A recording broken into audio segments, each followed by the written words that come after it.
Hello and welcome to Orissa Post Live. We're watching the news roundup of the day with Lopita. Let's have a look at the top stories. Fire broke out at Indian Oil petrol pump near Raj Bhavan area in Bhubaneswar Wednesday at around 1 p.m. following a huge blast. Police teams along with 3 fire services teams have reached at the spot to douse the flame in the fuel station. The reason behind the mishap is yet to be ascertained. According to an eyewitness, vehicles parked near the petrol pump were blown away under impact of the blast. Such was the intensity of the blast that people in 5-kilometer radius of the petrol pump felt the jolt owing to the blast at petrol pump. The entire stretch of road between Raj Bhavan and Capital Hospital has been cordoned off by the police.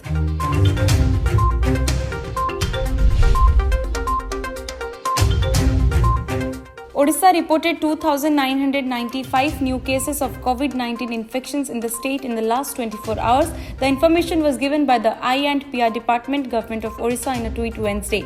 Out of the new COVID-19 positive cases, 1,737 persons were in quarantine centers while the remaining contracted the disease by coming in contact with infected persons. This is the third successive day when less than 3,000 infections have been reported in Odisha.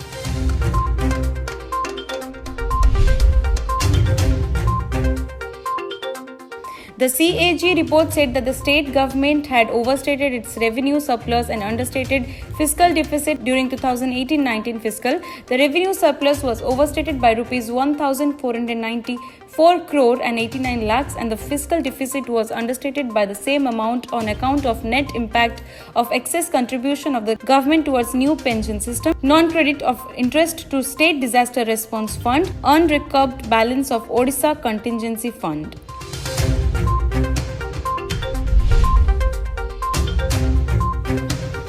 Scores of villagers from several villages under the Khairaput block in Malkangiri district Wednesday staged a demonstration against a proposal to grant mining lease to a firm from Andhra Pradesh for a stone quarry at Amakunda village. The protesting villagers submitted a memorandum to the district collector through Khairaput Tehsildar urging for cancellation of the lease. They also threatened that if the district administration does not respond to their request, they will stage another demonstration.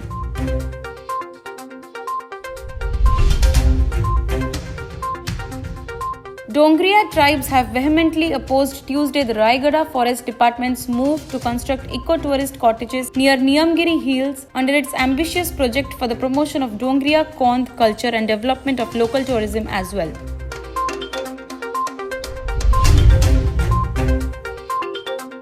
Even as COVID-19 positive cases are on the rise in many parts of the state, the district as well as local administration have been striving relentlessly to break the chain of infections by preventing any probable spread of the deadly virus in Ganjam district. However, amidst such precarious situations all over the state, Polasara block under Chhatrapur subdivision in Ganjam has of late brought great news by becoming the first block to be completely free from COVID-19 infections, Chhatrapur sub-collector informed.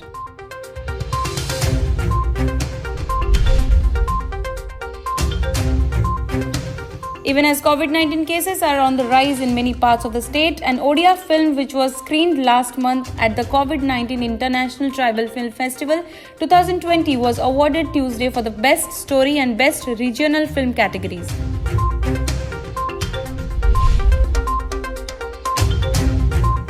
In a major relief to the passengers planning to travel in the Tejas Express trains, the Indian Railways Catering and Tourism Corporation Limited IRCTC, after almost 7 months, is all set to restart the operation of the 2 trains Lucknow, New Delhi and Ahmedabad, Mumbai from 17th of October.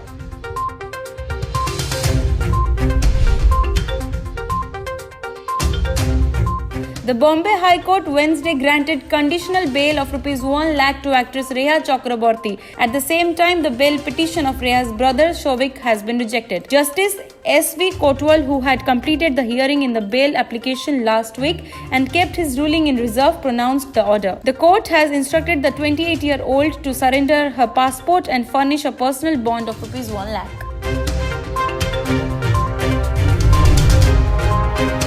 That's all for today. Stay tuned to Orissa Post Live for all the latest updates.